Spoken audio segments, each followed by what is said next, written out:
Welcome back to Vector Diagnostics Holter training series. In this video, we are going to walk you through the key components of the Holter monitor and how to apply it to a patient. This is the recorder, which is responsible for capturing the data. Each monitor comes in a protective case which also contains the lead wires, a belt clip, and a pouch for wearing the monitor.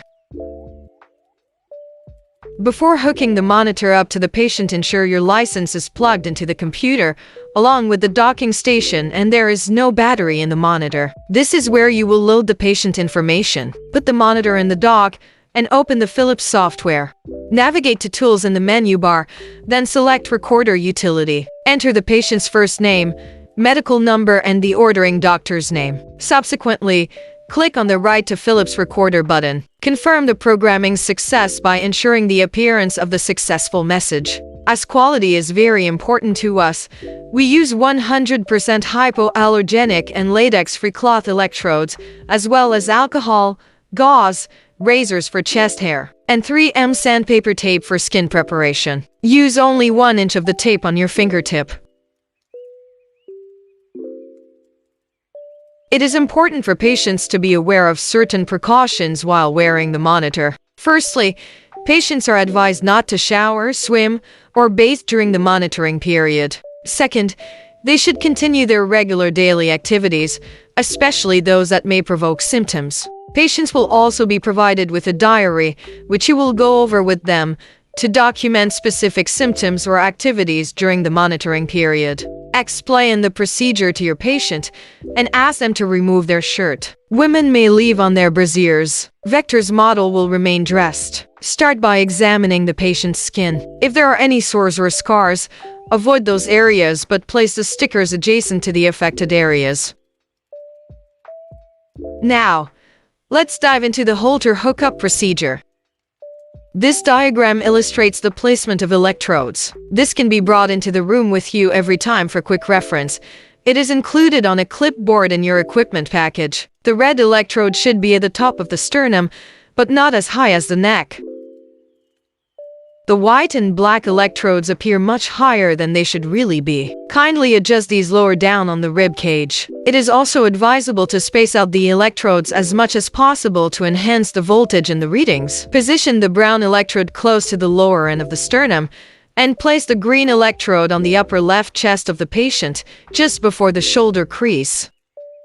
To get started, snap the Holter stickers onto each lead. It's important to show the patient while you do this for them to understand how to remove at home. Prepare the skin by scrubbing with alcohol-soaked gauze to remove dead skin cells. Shave chest hair at this point if you need to. Next, gently use scratch tape to abrade the area. Subsequently, position the electrode on its designated spot, ensuring that the small inner gel square aligns directly with the abraded area created by the tape. Make sure you push and twist the head of the electrode to ensure a proper connection.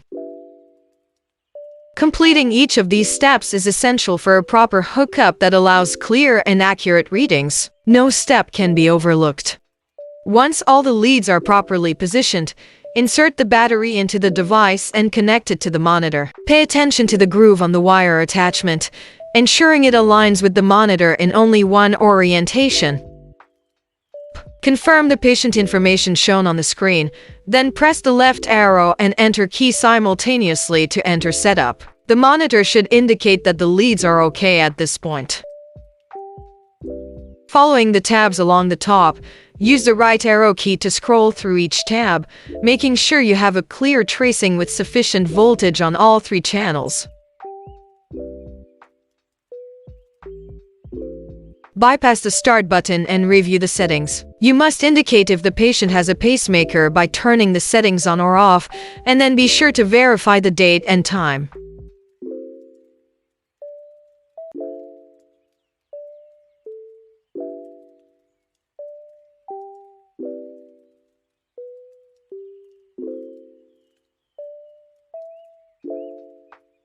When this is finished, go back to the Start tab and hit Enter. The current time will be displayed on the face. Show the patient that this is the clock they need to refer to for symptom correlation.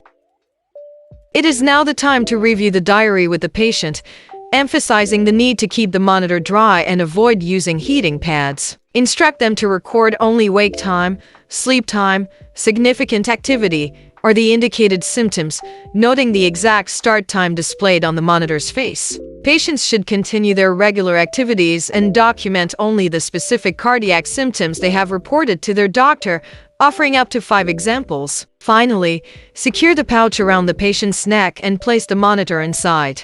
We suggest reserving the belt clips for patients that may be in dressy attire and want to hide the monitor. They are somewhat breakable and patients often forget to return them, so we typically use the pouches unless otherwise requested. At the end of the hookup, you will need to let the patient know that they can remove the equipment themselves, discard the electrodes, and return only the equipment to your office at the agreed return time, usually within 24 hours. Upon the return of the monitor, it must be placed into the dock for downloading. We will cover this process in the following video. This marks the end of our tutorial on connecting a patient to a Philips Holter monitor.